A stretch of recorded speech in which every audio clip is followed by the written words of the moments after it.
Et nos invités de ce soir, on va parler de Biathlon Explore avec Louise et Léo. Bonsoir à tous les deux. Bonsoir. Bonsoir Cyril, bonsoir Victor, bonsoir à tous. Alors Louise, Léo, présentez-vous un petit peu. Vous êtes deux anciens athlètes de haut niveau qui souhaitaient transmettre votre passion. C'est donc pour cette occasion que vous avez créé le Biathlon Explore. Oui, exactement. Alors bonjour à tous, moi c'est Louise, donc j'ai 23 ans. Voilà, on est avec Léo, donc peut-être qu'il va se présenter. Donc voilà, moi c'est Léo Raffin, j'ai 24 ans, je suis originaire du Haut-Jura et voilà, on est tous les deux anciens biathlètes de haut niveau. On a été tous les deux au comité régional du Massif jurassien au Pôle Espoir et maintenant on veut transmettre notre passion. Voilà, comme vous l'avez dit. Et comment vous est venue l'idée justement de vouloir quitter un petit peu le pôle professionnel pour monter à côté quelque chose pour partager votre passion avec le public? Pour diverses raisons, on a dû arrêter le haut niveau donc, avec Léo. Il faut savoir que dans nos études, on a eu un parcours assez similaire puisque on a fait notre DUT et notre licence ensemble. Donc voilà, et par le biais de ça, on avait des travaux de groupe à faire en fait, et ça nous a permis de réfléchir un petit peu sur ce qu'on voulait faire par la suite, donc après nos études. Et puis en fait c'est venu tout naturellement, on s'est dit pourquoi pas faire du biathlon et transmettre notre passion, parce que si on peut plus le faire en fait en mode on va dire haut niveau, et là on peut le faire on peut le faire découvrir aux gens qui devant leur télé tout l'hiver sont à fond et ne peuvent pas forcément le pratiquer, puisque voilà, le biathlon c'est pas forcément accessible à tout le monde. Léo?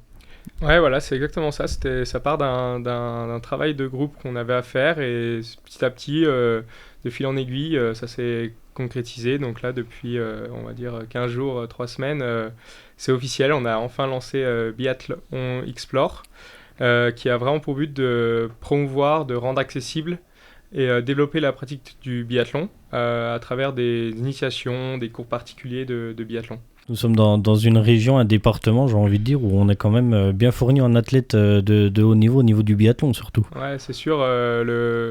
La Franche-Comté, c'est un peu en Franche-Comté, le biathlon et le ski nordique en général, c'est un peu le sport national. Dans le Haut-Doubs, dans le Haut-Jura, je pense que tout le monde a déjà mis les skis au pied, surtout ski nordique. Et c'est vrai que le biathlon, ces dernières années, là, ça fait une dizaine d'années, même déjà avant, ça a commencé à prendre de l'ampleur avec déjà des francs-comtois, Florence Bavrel par exemple. Mais Martin Fourcade, il a fait exploser la discipline en France.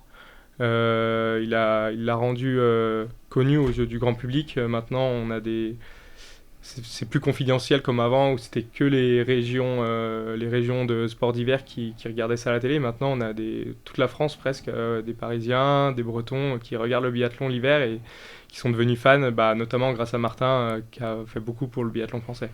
Et qu'est-ce qui a fait, vous, que le biathlon est devenu une passion chez tous les deux, du coup? Moi, je crois que ça remonte à très très longtemps, parce que depuis que je suis petite, je suis à fond le biathlon.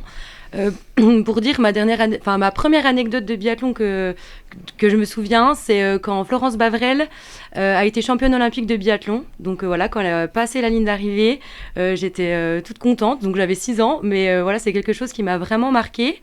Et puis j'ai encore son bonnet que je mettais tout le temps. Voilà, c'était vraiment quelque chose que je voulais faire. Et puis voilà, au fur et à mesure, on s'inscrit au ski club, on fait du ski de fond. Ensuite, on est à peu près bon, donc voilà, on est qualifié pour des Coupes de France, pour appartenir au comité départemental de ski de fond, de biathlon, puis régional. Donc voilà, après on peut acheter une carabine, faire du biathlon, et voilà, c'est top en fait. On évolue comme ça avec les copains, donc c'est toujours une bonne ambiance. Je voudrais parler, moi, des carabines. C'est des carabines spécifiques ou si c'est genre comme celles qu'on peut retrouver sur les fêtes foraines au tir à la carabine ou... Alors, donc ce qu'on voit à la télé sur les Coupes du Monde, c'est des carabines 22 long rifles. Donc c'est une arme qui est donc c'est vraiment spécifique au biathlon, on va dire. Elles sont travaillées par une marque allemande. Les mécanismes sont travaillés par une marque allemande pour pouvoir tirer en précision à 50 mètres. Ça fait Et une après, belle sinon, distance. bien sûr, il y a aussi de la carabine à 10 mètres. Donc, ce que nous proposons, donc nous on propose de la 22 lombrief pour tirer, on va dire, comme les athlètes, avec des vraies carabines, des vraies armes quand même. Et puis, on a des carabines à 10 mètres. Donc, qui ressemblent beaucoup aux carabines à 50 mètres. Sauf que là, on tire pas mécaniquement, en fait. C'est avec une bouteille d'air comprimé qui vient faire partir le plomb. Donc voilà, c'est des petits plombs, comme à la fête foraine, exactement. Et là, ça part à 10 Pour mètres. tous les deux, du coup, le biathlon, c'est un véritable mode de vie. C'est bien ça, c'est qui allie vitesse, précision, forcément, puisque pour tirer, notamment à 50 mètres, déjà, je pense qu'à 10 mètres, c'est déjà pas évident. À 50 mètres, encore un peu moins. Ouais, c'est vrai que c'est une discipline qui allie deux sports complètement opposés. Il faut être endurant et rapide, où donc le rythme cardiaque monte beaucoup sur les skis pendant 3 km sur un sprint. Et après, en quelques secondes, il faut complètement changer de mentalité, se calmer, se concentrer pour faire redescendre le rythme cardiaque et être super précis, quoi. C'est un sport qui demande beaucoup de concentration, beaucoup d'adaptation également. Ouais, carrément, parce que l'adaptation, quand on tire à 50 mètres, il y a beaucoup de facteurs qui peuvent influencer la balle. Le vent. Donc il faut s'adapter, notamment au vent et aux conditions météorologiques. Et déconseillé d'aller faire du biathlon ce soir. Oui, c'est pas Surtout en faux. Normandie, vu les rafales de vent qu'ils annoncent là-bas. Moi, je voudrais savoir, est-ce que le biathlon, on peut le pratiquer toute l'année ? Alors oui, c'est la grande chance qu'on a, parce que voilà, vous voyez donc les athlètes tout l'hiver, sur les skis, et voilà, avec la carabine sur le dos, mais l'été, ils ne font pas rien. Ils s'entraînent aussi, donc... Ils sont pas à la plage l'été. Non, malheureusement, c'est quand même 7 mois de préparation pour 4 mois de course à peu près, donc... Ouais, l'année donc, est déjà bien s'entraîne remplie, beaucoup. quoi. Ouais, c'est ça. Il y a un petit mois de récup pour souffler un peu, mais grosso modo, c'est ça. Donc, toute l'année, voilà, ils font du tir, ils font du ski roue aussi. Donc voilà, ça se rapproche du ski, hein, comme ce que vous voyez à la télé J'en ai déjà d'hiver. croisé des skis-roux. Ouais, c'est possible, hein, il y en a pas mal sur les C'est bizarre. sur mais les routes. Ça fait bizarre le premier coup, mais Ouais, après, faut faire attention, essayer de pas trop les serrer pour pas qu'ils tombent, mais mais voilà, du coup, c'est toute l'année. Et puis, on peut le faire aussi à pied, en vélo, en courant, en marchant, l'hiver en raquette aussi. Enfin, voilà, on peut vraiment l'adapter à tout le monde, en fait.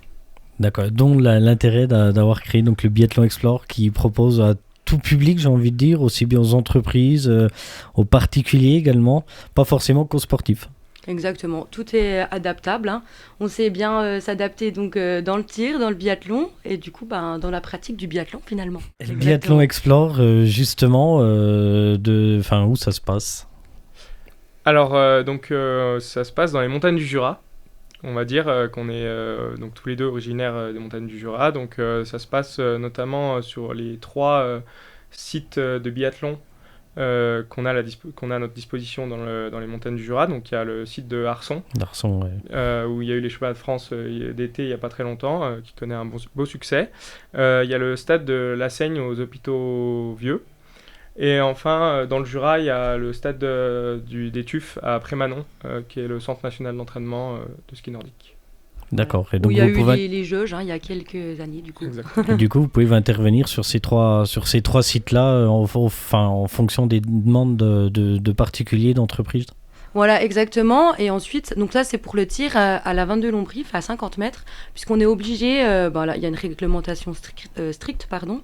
Donc, on doit vraiment tirer sur des stades homologués pour le biathlon. Après, on peut tirer à 10 mètres. Et là, à 10 mètres, on peut créer des pas de tir éphémères, donc notamment pour des entreprises ou pour des groupes qui habiteraient loin de ces zones où il y a les stades de biathlon. On peut se déplacer un petit peu à leur demande, toujours quand même dans un coin qui est sécurisé. On ne peut pas faire ça au milieu d'un parking ou au milieu d'une entreprise.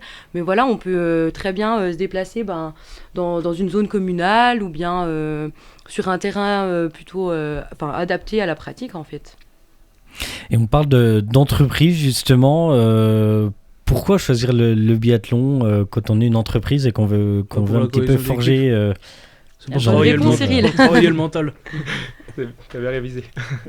C'est pour travailler le mental, non? Ouais, non, mais c'est ça, parce que voilà, aujourd'hui, on sait que dans des entreprises, voilà, ça peut fédérer, en fait, ça peut avoir un effet fédérateur entre les collaborateurs d'une entreprise. Ça peut apprendre à se connaître aussi, quoi. Ouais, puis aussi, voilà, dans le biathlon, il faut savoir gérer son stress. Quand un biathlète de haut niveau, il arrive sur un dernier tir et qu'il sait que... Il va jouer sur un tir, il a intérêt de se concentrer. Il a intérêt de se concentrer et de savoir gérer son stress. Donc, en entreprise, les collaborateurs, ils sont souvent amenés à être en situation de stress. Donc, ça peut être un bel exercice pour appréhender ce stress. Ouais, voilà, c'est un beau parallèle qu'on peut mettre en exergue à travers le biathlon, en fait. Et avec Biathlon Explore, est-ce qu'on peut faire du biathlon aussi bien en entreprise que pour les particuliers, partout en France, en Suisse également? Enfin, quel est un petit peu votre secteur d'activité, j'ai envie de dire? Alors, on peut se déplacer partout en France, oui, exactement. En Suisse aussi. Il faut encore qu'on voit avec la douane comment on fait pour passer toutes les réglementations auxquelles on est à droit. Mais ouais, en Suisse, en France, dans le Haut-Doubs, voilà, on a vraiment à cœur de transmettre notre passion et vraiment de le rendre accessible, donc que ce soit à tout public, que ce soit des enfants, des personnes plus âgés, si je puis dire, mais voilà, qui veulent apprendre à faire un nouveau sport, une nouvelle activité. Et puis voilà, je pense que tout le monde a envie d'essayer de tirer à la carabine. C'est vrai que les particuliers, il y en a de plus en plus qui regardent donc à la télé l'hiver les champions, et du coup, techniquement, c'est pas possible d'aller tout seul pratiquer le biathlon juste pour essayer. Et du coup, nous, vraiment, notre but, c'est de leur permettre de tester ça et peut-être même de progresser en biathlon, quoi. Pour qu'ils se rendent vraiment compte de ce que ça fait d'être un biathlète. Eh ben, je vous propose de partir un petit coup en musique avec Lady Gaga et son titre Bloody Mary. N'hésitez pas également à laisser vos questions ou vos commentaires sur la page Facebook de l'émission Tous au Poste. Posez vos questions donc à Léo et également à Louise avec nous ce soir en studio. Et puis on les passera à l'antenne dans quelques minutes. Donc le Facebook, la page Tous au Poste et également sur les réseaux sociaux de Village FM. Tout de suite, Bloody Mary, Lady Gaga. On se retrouve juste après. Restez avec nous.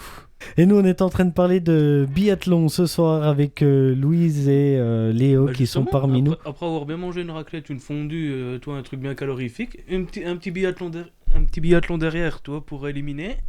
Non, mais du coup, c'est ce qu'on propose notamment aux entreprises là, pour fêter Noël, pour remercier ses collaborateurs après une belle année.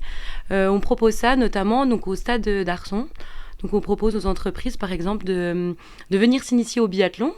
Donc en fin de journée, et puis de suivre cette initiation par une petite raclette ou une petite fondue, comme on veut, voilà, conviviale, histoire de se réchauffer après avoir fait un peu de sport, voilà. On parlait d'entreprise justement, quels sont un petit peu pour les particuliers également les horaires sur lesquels on peut vous retrouver, les jours que vous proposez justement le Biathlon Explore? Alors là déjà sur ces fins des vacances de la Toussaint, il y a encore des places pour réserver un cours donc de biathlon, une leçon particulière de biathlon, un cours collectif de biathlon ou même un cours de ski à roulette ce samedi par exemple matin à Arson. Et sinon tout l'hiver on sera prêt à vous accueillir pour vous proposer une expérience qui sort de l'ordinaire. Donc vivre un moment ludique, convivial et découvrir une nouvelle activité. Et pour les réservations, c'est par téléphone, un site internet? Alors on a notre site internet qui est normalement mis à jour, mais n'hésitez pas à nous contacter même sur les réseaux sociaux ou sur notre boîte mail, on vous répondra, il n'y a aucun problème. Et puis voilà, si vous voulez faire un petit peu de ski roue avant de vous relancer sur les skis de fond à l'ouverture, parce qu'on attend quand même la neige finalement, j'espère qu'elle va arriver tôt. Mais vous pouvez venir à Arson tous les samedis matins de 10h à midi, essayer le ski roue. Voilà, si jamais vous savez pas quoi faire un samedi. Eh ben, le message est passé. Me regarde pas comme ça, Victor. C'est toi Bah, qui me regarde. J'espère juste qu'il va faire un peu meilleur que ces dernières semaines parce que là, Entre la pluie et des possibilités de neige qui devraient peut-être arriver Bah, c'est pas le un problème, petit c'est le peu vent le la problème. semaine prochaine. ouais, mais c'est ça, là on a un peu tout là en ce moment. Après, Parce ouais, que le vent, tu pars en ski, c'est un coup à commencer à mettre à pied puis à finir sur les pistes des fours.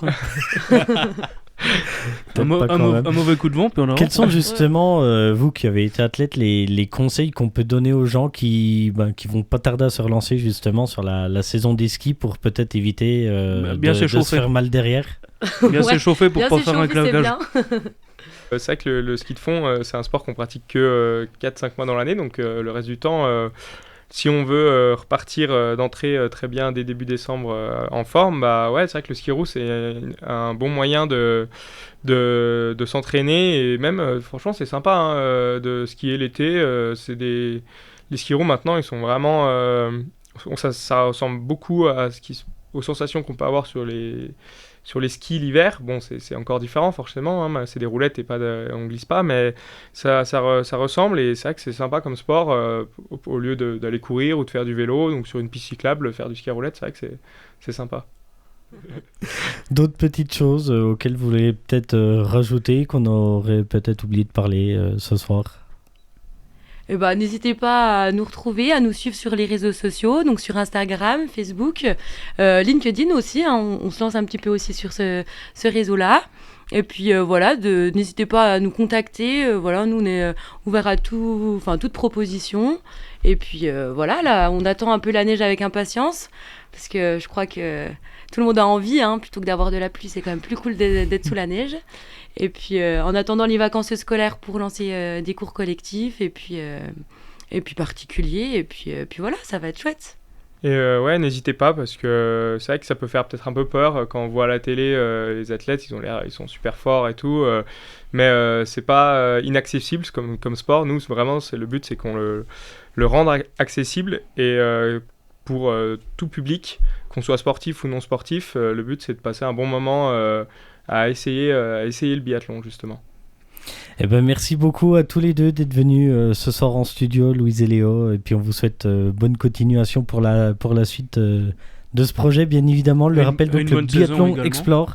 Eh ben, merci beaucoup, merci à vous, et puis peut-être à une prochaine. Avec grand plaisir. Ouais, peut-être sur les skis. Avec grand plaisir, et n'hésitez pas à N'est-ce revenir. pas Cyril sur les skis? Bah, je fais du ski de fond, moi. Moi aussi, pas de ski de descente, par Eh contre. ben, c'est Moi je fais parfait. les deux. Ça tombe bien, le biathlon, c'est avec des skis de fond. Parfait. Allez, nous on va partir tout de suite en musique avec Jake et Parapluie cette saison en même temps, et puis on se retrouve juste après. Restez avec nous, on parlera sport avec toi tout à l'heure, Victor. On parlera également agricole ce soir. Ouais. On fera un petit retour sur le comice d'Amancé qui s'est déroulé il y a maintenant 2 semaines. Non, il y a un autre événement qui arrive. Vache de salon. Oui. Et ben on en parlera également.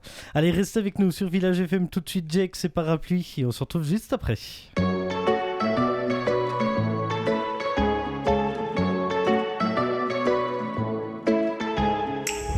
Matin d'hiver sur le palier, tu rentres chez toi, le regard froid, les cheveux mouillés, tu ne t'expliqueras pas. J'ai embrassé tous tes défauts, j'ai fini par les trouver beaux. Le cri de ton cœur lui sonnait faux, comme les toutes premières compos.